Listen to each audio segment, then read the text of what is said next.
In a recent public appearance that has sparked widespread debate and controversy among fans and animal lovers alike, acclaimed actress Jennifer Lawrence found herself at the center of a storm after sharing a personal story about her family pet. Known for her roles in blockbuster films like the Hunger Games series, where she portrayed strong, resilient characters, Lawrence's off-screen life took a turn into the spotlight when she discussed a challenging decision involving her Chihuahua, affectionately named Princess Pippi Longstocking. The incident revolved around the dog biting her young son, an event that led Lawrence to make the tough choice to rehome the pet, ensuring it went to live with her parents instead of remaining in her household. This revelation came during a screening of her latest movie, Die My Love, held in New York City, where Lawrence was engaging with the audience in a candid Q&A session. Her words, delivered with her signature blend of humor and bluntness, were intended to lighten the mood but instead ignited a firestorm of criticism online, with many accusing her of being insensitive or even awful in her approach to pet ownership. Lawrence, who is 35 years old and a mother of two, opened up about how motherhood had profoundly shifted her perspective on having pets around young children. She described a transformation in her views, noting that after becoming a parent, her dogs suddenly seemed like potential threats rather than just beloved companions. "After I had a kid, my dogs became so scary," she explained during the event, her tone reflecting a mix of exasperation and protectiveness. She went on to elaborate that she no longer saw dogs in the same innocent light, viewing them instead as possible dangers to her family's safety.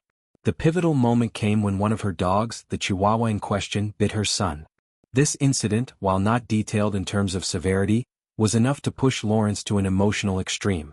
In her recounting, she jokingly admitted that it made her want to obliterate every dog, a hyperbolic statement that she followed up with vivid imagery. "I was just like, I'm gonna take you out, you and your King family and your King friends." Despite the jesting nature of her words, they struck a chord with listeners, some of whom interpreted them as flippant or dismissive of animal welfare. The backlash was swift and intense, particularly on social media platforms where clips of the Q&A were shared widely. One prominent example came from an Instagram user who expressed deep disappointment under a post by News featuring the video. "You don't dump your dog just because you had kids, you learn to teach your kids to respect your pet. Wow," the commenter wrote, highlighting a common sentiment that pet owners should prioritize training and education over rehoming. This view underscores a broader philosophy among many animal enthusiasts that pets are lifelong commitments, akin to family members, and that challenges like introducing children into the mix should be met with patience and proactive measures rather than separation. The user concluded with a personal jab, "I really don't like her now," indicating how quickly public opinion can sour based on perceived moral failings. Another netizen echoed this shock with a simple yikes, before delving deeper into their disillusionment. "I loved her. This is so disappointing. I hope people don't think this is normal behavior," they added, suggesting that Lawrence's actions and words could set a harmful precedent for others. This concern about normalization is particularly poignant in an era where celebrities wield significant influence over public behavior. By sharing her story so casually, critics argued, Lawrence might inadvertently encourage others to view rehoming as an easy solution to pet-child conflicts, rather than exploring alternatives like behavioral training, supervision, or professional intervention from veterinarians or animal behaviorists. The criticism didn't stop at general disappointment. Some took aim at the specifics of Lawrence's family dynamic and her commitment to her pets. A parent of twins shared their own experience to contrast with Lawrence's decision. "I have twins and my dogs are family forever. We are a pack together. A home full of love, respect, loyalty and time dedicated to all. Do better, Jennifer." This comment paints a picture of an ideal household where humans and animals coexist harmoniously through mutual respect and dedicated effort. It implies that Lawrence's choice reflects a lack of dedication, perhaps prioritizing convenience over the emotional bonds formed with pets. Such responses often stem from personal anecdotes, where commenters project their own successful integrations of pets and children onto celebrities, expecting them to uphold similar standards despite differing circumstances. Beyond the personal attacks, others focused on the language Lawrence used, deeming it problematic and potentially harmful. One commenter labeled her statement as awful, emphasizing the irresponsibility of joking about violence toward animals, even in exaggeration.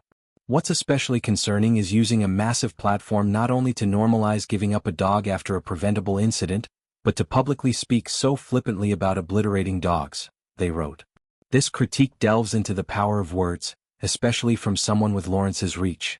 By minimizing the incident through humor, she might contribute to a culture of fear around dogs, particularly breeds like Chihuahuas that are often stereotyped as nippy or aggressive. The commenter continued, "No, I don't think she meant she would actually ever hurt a dog, but that language minimizes their lives, fuels fear and has real-world consequences for animals who already pay the price for human failure."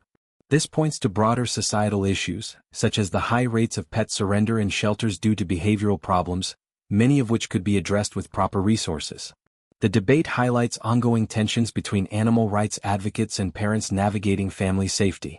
Dogs biting children is not uncommon. Statistics from animal welfare organizations suggest that millions of such incidents occur annually, often due to lack of supervision, improper introductions, or underlying health issues in the pet. In Lawrence's case, the bite could have been a one-off event triggered by stress, pain, or territorial behavior, but without more details, speculation runs rampant. Critics argue that rehoming should be a last resort, after exhausting options like obedience classes, muzzle training, or consulting with experts. They see Lawrence's story as a missed opportunity to promote responsible pet ownership, instead opting for a narrative that prioritizes human convenience.